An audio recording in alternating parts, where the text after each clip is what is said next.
নমস্কাৰ, স্বাগতম জনাইছোঁ নিউজ এটা আছামলৈ। দিল্লীৰ উপ মুখ্যমন্ত্ৰী মনীষ সিসোদিয়াক গ্ৰেপ্তাৰৰ বিৰুদ্ধে আজি আম আদমি পাৰ্টিৰ প্ৰতিবাদৰ মাজতে আৰক্ষীৰ সৈতে হতাহতি হৈ আঘাতপ্ৰাপ্ত আম আদমিৰ যুৱকজন কি কয় শুনক তেওঁৰ মুখেৰে। আপোনালোকে আজি গণতান্ত্ৰিকভাৱে ইয়াতে প্ৰতিবাদ কৰিবলৈ আহিছিল, কিন্তু আপোনাৰ হাতখন আমি দেখা পাইছোঁ। আপোনালোকক এইবিলাক এনেকৈ অত্যাচাৰ কৰিলে ইয়াৰ ওপৰত আপুনি কি ক'ব?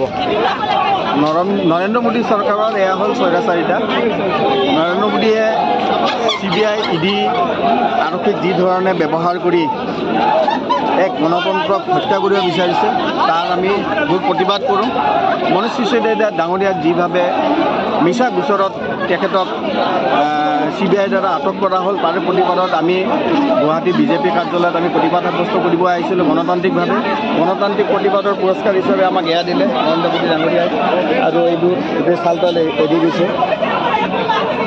গতিকে নৰেন্দ্ৰ মোদী ডাঙৰীয়াক আমি ধিক্কাৰ দিছোঁ, আৰু এই গণতন্ত্ৰ প্ৰতিবাদৰ আমি উচিত বিচাৰ কৰিমেই। ধন্যবাদ।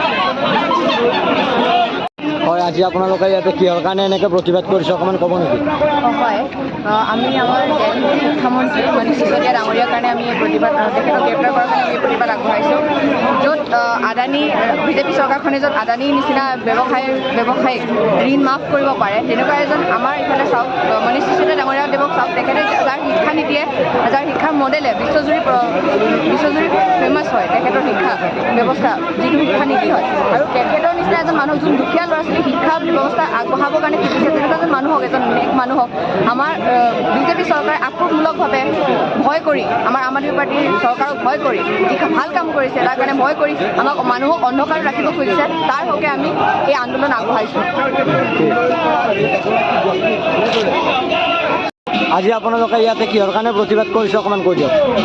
মনীষ সিসোদিয়াৰ ওপৰত বিজেপি চৰকাৰে যোনটো 10,000 কোটি টকীয়া মিছাকৈ তেওঁ আত্মসাৎ কৰিছে বুলি পেলাই যোনটো কেছ কৰি তেওঁক এৰেষ্ট কৰিছে, তাৰ প্ৰতিবাদত আমি একচুৱেলি বিজেপি মুখ্য কাৰ্যালয়ৰ সন্মুখত আমি প্ৰটেষ্ট কৰিব গৈছিলোঁ, কিন্তু তাৰ পৰা আমাক এৰেষ্ট কৰি আনি ইয়াত আমাক এনেকৈ দায়বদ্ধ কৰি ৰাখিছে।